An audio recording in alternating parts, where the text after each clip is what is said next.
Good morning students. आज हम बात करेंगे फ्लेक्सिबिलिटी और फ्लेक्सिबिलिटी के टाइप्स और कुछ मेथड जो कि इम्प्रूव करते हैं फ्लेक्सिबिलिटी को। तो देखो, फ्लेक्सिबिलिटी कोई नया वर्ड नहीं है। स्पोर्ट्स के फील्ड में हम फ्लेक्सिबिलिटी को बार बार रिपीट करते आते हैं, ठीक है। तो देखो, फ्लेक्सिबिलिटी की अगर डेफिनेशन देखें तो flexibility is the range of movement of joints. हमारे जो बॉडी जॉइंट्स हैं, जो हमारे बोन्स के जॉइंट्स हैं, उनकी रेंज ऑफ मूवमेंट को ही हम फ्लेक्सिबिलिटी कहते हैं। जितनी ज़्यादा उनकी मूवमेंट की रेंज होगी उतनी पर्टिकुलर हमारी बॉडी की फ्लेक्सिबिलिटी होती है। Flexibilities depend upon the muscle length, joint structure, ligament and टेंडोन्स। जैसे कि जानते हो आप, लिगामेंट और टेंडोन्स क्या है? एक टाइप के टिश्यू हैं जो कि मसल्स को मसल से या बोन्स को मसल से कनेक्ट करते हैं। तो इन सब पर डिपेंड करती है हमारी बॉडी की flexibility. Anyone who has good flexibility can move his body joint through a full range of motion. He can perform his daily routine work smoothly and more efficiently. Flexibility is helpful to maintain healthy joints, to prevent injury, improving posture and learning various skills. Okay. अब बात करते हैं हम types of flexibility की। तो दो type हैं। सबसे पहला है passive flexibility. If we do movement with greater distance with external help is called passive flexibility. आप मूवमेंट कर रहे हो अपने जॉइंट्स की, फ्लेक्सिबिलिटी देख रहे हो, बट आप किसी एक्सटर्नल हेल्प के थ्रू इस चीज़ को कर रहे हो, तो आप इसे पैसिव फ्लेक्सिबिलिटी कहोगे। उसके बाद हम बात करते हैं एक्टिव फ्लेक्सिबिलिटी की। जब आप मूवमेंट कर रहे हो, ठीक है, फॉर अ लॉन्गर डिस्टेंस और विदाउट एक्सटर्नल हेल्प, ठीक है। Active flexibility can be divided further into two part, static and dynamic flexibility. अब एक्टिव को भी हमने दो पार्ट में डिवाइड किया। एक तो था स्टैटिक और दूसरा है डायनामिक। स्टैटिक कब होगा? जब आप स्टैटिक मूवमेंट कर रहे हो, तो उस टाइम जो आपकी फ्लेक्सिबिलिटी है, ठीक है। और उसके अलावा जब आप डायनामिक कोई भी वर्क कर रहे हो, ठीक है, जब आप मूविंग में हो, तो उस टाइम जब आपकी फ्लेक्सिबिलिटी होगी तो उसे हम डायनामिक फ्लेक्सिबिलिटी कहेंगे। आगे चलते हैं। Method to improve flexibility. अब मेथड हैं, चार मेथड है यहाँ पर आपकी फ्लेक्सिबिलिटी इंप्रूव करने के लिए। पहला है ballistic method. In this method the movement is perform with a swing in a rhythmic way, ठीक है। एक स्विंग के साथ एक रिदमिक वे में आप अपनी मूवमेंट को परफॉर्म करते हो। और exercise can be perform rhythmically by a count. आप काउंटिंग करते करते रिदमिकली अपनी एक्सरसाइज कर सकते हो, ठीक है। उसके बाद है static stretching method. This method involve gradually easing into the stretch position, ठीक है। धीरे धीरे स्ट्रेच पोजीशन में आओगे एंड होल्डिंग द पोजीशन, और उस स्ट्रेच पोजीशन को आप होल्ड करके रखोगे। The amount of time a static hold is depend upon the purpose. आपके पर्पज़ पर डिपेंड करता है कि आप कितने टाइम तक अपनी स्ट्रेचिंग को होल्ड करके रखोगे। जैसे कि आपको, आपका पर्पज़ है, आपका एम है कि आपको फ्लेक्सिबिलिटी बढ़ानी है अपने उस पर्टिकुलर बॉडी ऑर्गन की, तो आप 30 सेकेंड तक उसको होल्ड करके रख सकते हो, ठीक है। और या फिर आपका पर्पज़ है कि आपको कूल डाउन करना है, तो आप जो स्ट्रेचिंग कर रहे हो वो 10 सेकेंड के लिए ही होगी, ठीक है। थर्ड देखते हैं हम dynamic stretch method.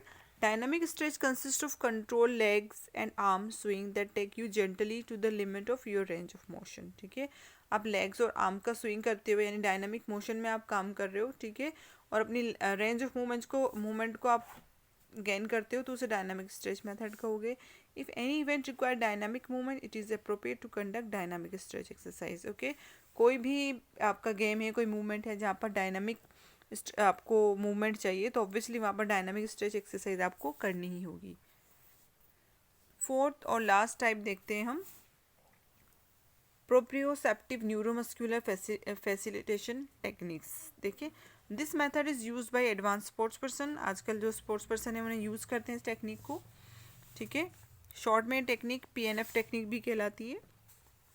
This method involve the use of muscles contraction before the stretch in an attempt to achieve maximum muscle relaxation, okay. आपको मसल का रिलैक्सेशन चाहिए, तो उससे पहले मसल कॉन्ट्रैक्ट आप करते हो, okay. This technique is most appropriate for gaining flexibility in the shortest time. अगर कम से कम टाइम में आपको फ्लेक्सिबिलिटी चाहिए, तो आप ये FVA मेथड यूज़ कर सकते हो।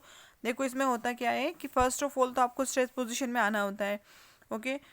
और उसके बाद जो आपका पार्टनर है, hold the limbs in the stretch position. आपकी स्ट्रेच पोजीशन में आपके हैंड स्ट्रेच हैं, तो आपके हाथों को पकड़ के रखेगा आपका पार्टनर, ठीक है।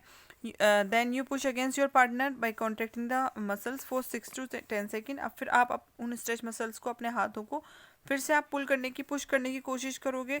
और आपका जो पार्टनर है उसका क्या एम होगा कि वो आपको पुश ना करने दे। उसने स्ट्रेच को आपके पकड़ के रखा है, तो आपके लिम्स को फिर से वो मूव ना होने दे।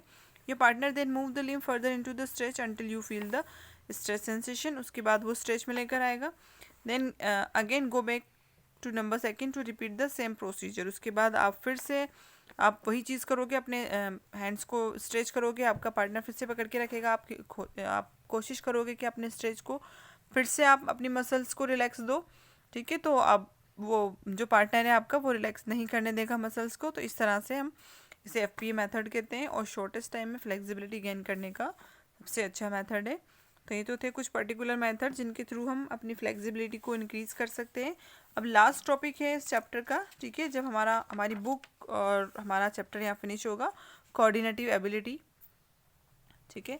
देखो कोऑर्डिनेटिव एबिलिटी है क्या, कि नेम इंडिकेट कर रहा है कोऑर्डिनेटिव, यानी कोऑर्डिनेशन है ये कुछ पर्टिकुलर एबिलिटीज़ का, किसका, स्पीड का, हमारी स्ट्रेंथ का, फ्लेक्सिबिलिटी का, हमारी एजिलिटी का, इन सब का, इन सारे कंपोनेंट जो कि हमारी फिजिकल फिटनेस को दिखाते हैं, इन सब कंपोनेंट्स का एक कोऑर्डिनेशन ही कहलाता है कोऑर्डिनेटिव एबिलिटी, ठीक है। कोऑर्डिनेटिव एबिलिटी डिपेंड करती है सेंट्रल नर्वस सिस्टम पर। ऑब्वियसली अगर हम हमारा नर्वस सिस्टम जो है वो एजाइल है, कॉन्सेंट्रेट करता है, तो हम अच्छे से अपनी सारी एबिलिटीज़ को कोऑर्डिनेट करके पर्टिकुलर गेम को परफॉर्म कर सकते हैं।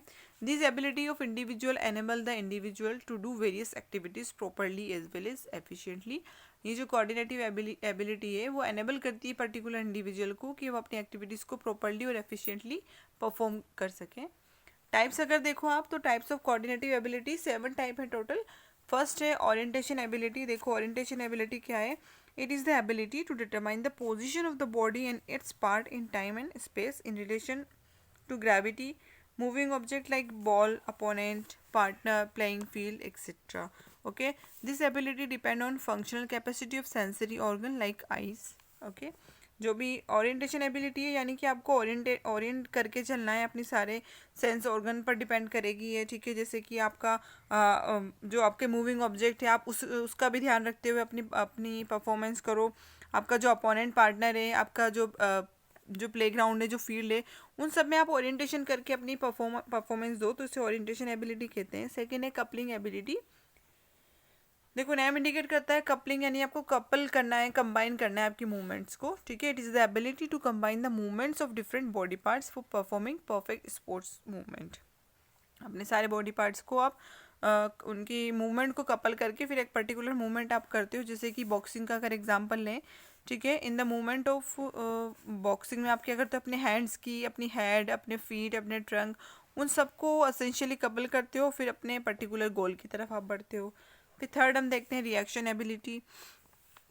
Reaction ability is the ability to react immediately और क्विकली और इफेक्टिवली टू अ सिग्नल। जैसे ही कोई सिग्नल मिलता है तो आप तुरंत और इफेक्टिवली अगर रिएक्ट करते हो, तो वो रिएक्शन एबिलिटी है आपकी।